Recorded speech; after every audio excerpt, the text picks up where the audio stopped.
Assalamualaikum warahmatullahi wabarakatuh. Salam sejahtera bagi kita semua. Selamat datang di channel saya dengan saya Ahmad Fawas, mahasiswa Fakultas Pertanian Prodi Peternakan dari Istanbul 2023 kelas PTNA. Dan pada video ini saya akan menjelaskan metabolisme lipid, yaitu degradasi lipid dan juga biosintesis lipid sebagai tugas saya untuk mata kuliah biokimia. Simak saja berikut ini. Pertama-tama mari kita ketahui apa itu lipid. Nah, jadi secara singkat lipid itu adalah makromolekul organik yang tidak dapat larut dalam air tetapi dapat larut dalam pelarut nonpolar seperti pelarut organik. Jadi fungsi lipid dalam kehidupan ini sangatlah penting karena beberapa fungsinya itu seperti pembentuk membran sel, sumber energi, isolasi termal, dan juga sebagai pembawa sinyal sistem biologis. Lipid ini juga sering dapat ditemukan pada makanan seperti daging, mentega, susu, dan lain sebagainya.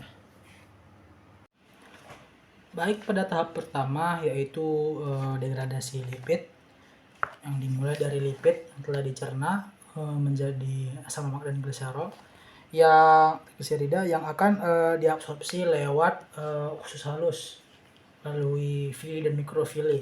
Lalu trigliserida yang sudah diabsorpsi ini akan mengalami proses hidrolisis dengan bantuan enzim lipolitik seperti enzim lipase yang akan dipecah menjadi asam lemak bebas dengan rantai yang panjang. Lalu asam lemak bebas ini akan dioksidasi dengan bantuan enzim oksidatif seperti asil-CoA dehidrogenase. Yang dimana akan diubah menjadi asam lemak jenuh dan asam lemak tidak jenuh dengan rantai yang pendek. Lalu asam lemak yang jenuh dan tak jenuh ini akan mengalami proses beta oksidasi pada mitokondria yang dimana mereka akan diubah menjadi asetil-CoA. Lalu asetil-CoA ini akan melewati proses siklus asam siter atau siklus Krebs menjadi molekul NADH, FADH2 dan juga CO2. Lalu NAD dan FADH2 ini akan melewati satu tahap lagi yaitu reaksi fosforilasi oksidatif di mana NAD dan FADH2 ini akan diubah menjadi ATP, adenosin trifosfat, dan pada tahap itulah di mana ATP itu dapat digunakan sebagai sumber energi bagi tubuh makhluk hidup. Pada tahap ini yaitu biosintesis asam lemak. Yang pertama di mana ini ada asetil-CoA sebagai bahan utamanya yang akan berkondensasi antara dua asetil-CoA menjadi malonyl-CoA yang dibantu oleh enzim asetil-CoA karboksilase. Lalu asetil-CoA ini akan bereaksi dengan malonyl-CoA dalam reaksi siklus pembentukan rantai menjadi asam palmitat yang dimediasi oleh kompleks enzim asam lemak sintase. Lalu terjadi proses reaksi elongasi rantai yaitu di mana siklus pembentukan rantai berulang-ulang sampai menjadi bentuk asam lemak yang diinginkan yang akan dibantu oleh enzim elongasi menjadi asam lemak jenuh rantai panjang. Lalu asam lemak jenuh rantai panjang ini akan melewati berbagai reaksi desaturasi atau pemberian ikatan rangka pada rantai menjadi asam lemak tidak jenuh seperti asam oleat, asam linoleat, dan juga asam lemak lain. Lanjut pada tahap biosintesis triasilgliserol, di mana triasilgliserol ini sebagai komponen lemak utama untuk menyimpan cadangan energi pada makhluk hidup. Jadi pertama-tama yaitu ada asam lemak yang didapatkan dari biosintesis asam lemak. Lalu ada asetil-CoA sebagai salah satu bahan utama untuk proses biosintesis triasilgliserol ini.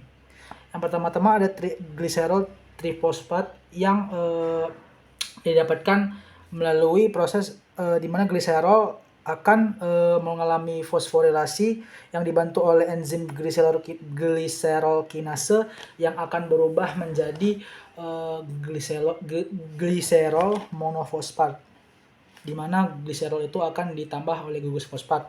Lalu gliserol monofosfat ini akan diubah menjadi gliserol trifosfat dengan bantuan oleh enzim gliserol trifosfat dehidrogenase.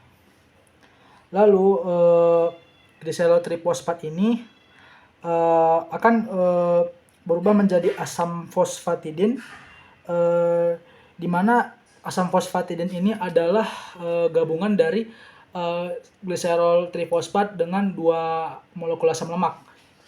Lalu akan terjadi proses defosforilasi atau reaksi defosforilasi, di mana gugus fosfat ini akan dicabut atau dipisahkan dari asam fosfatidin ini yang menjadi diasil gliserol, karena ada 2 asam lemaknya namanya diasil gliserol.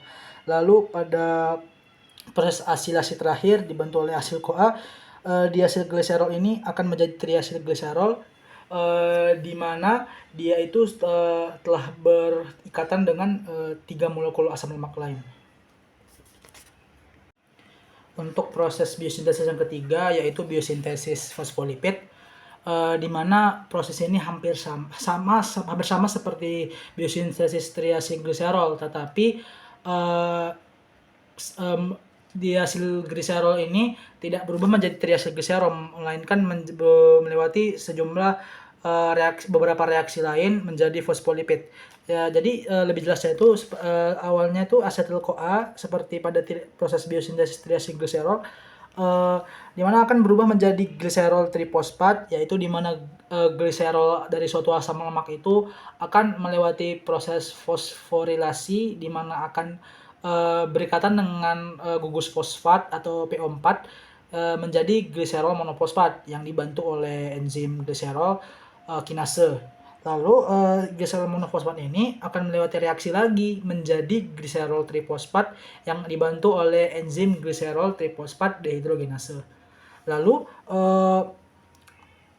zat ini akan berikatan dengan 2 molekul asam lemak dengan bantuan asam lemak sintase yang akan berubah menjadi asam fosfatidik.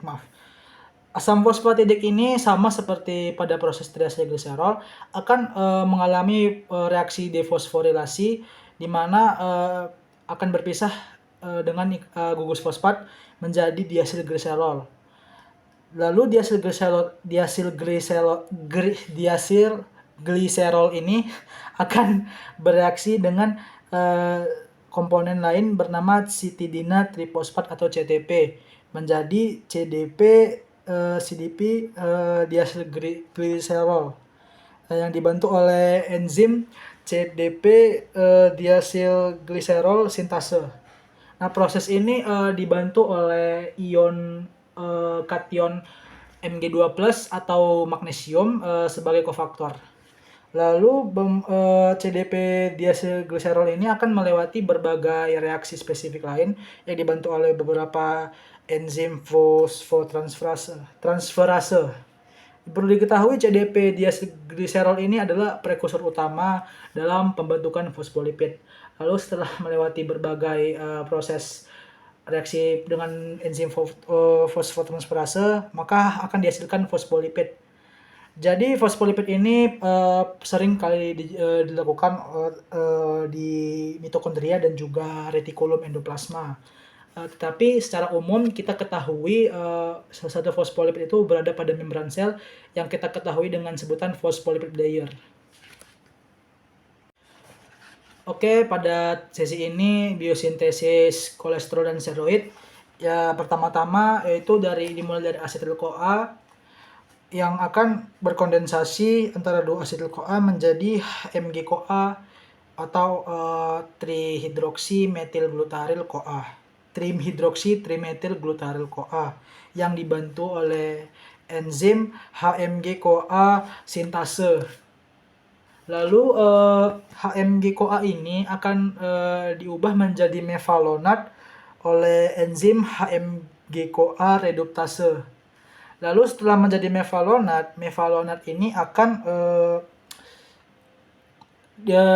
diubah menjadi isoprenoid, yaitu IPP dan DMAPP dengan bantuan enzim melalui enzim mevalonat kinase. Lalu isoprenoid ini akan dikonversi menjadi squalene atau squalena yang merupakan prekursor utama dari pembentukan sterol. Lalu konversi ini itu melalui serangkaian reaksi enzimatik.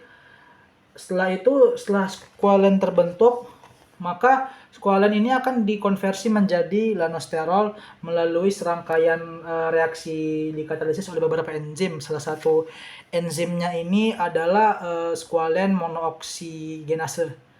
Setelah itu lanosterol ini akan bereaksi untuk mensintesis kolesterol yang melalui serangkaian proses kimia kompleks yang dibantu beberapa enzim lain. Contoh enzimnya itu seperti lanosterol 14-alfa dimetilase. Lalu setelah kolesterol terbentuk, maka kolesterol ini juga akan dibutuhkan untuk sintesis steroid.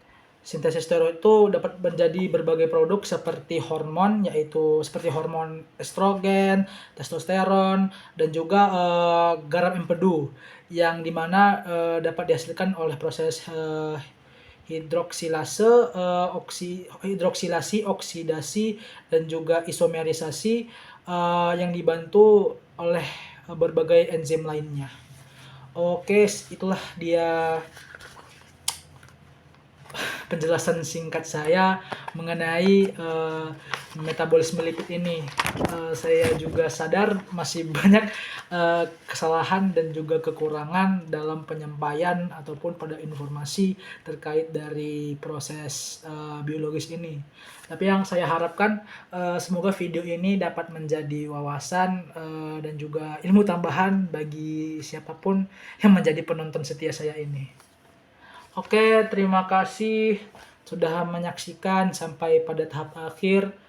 Mohon maaf bila ada kesalahan. Kepada kalian saya mohon maaf, kepada Tuhan saya mohon ampun. Terima kasih, sampai jumpa kembali. Assalamualaikum warahmatullahi wabarakatuh.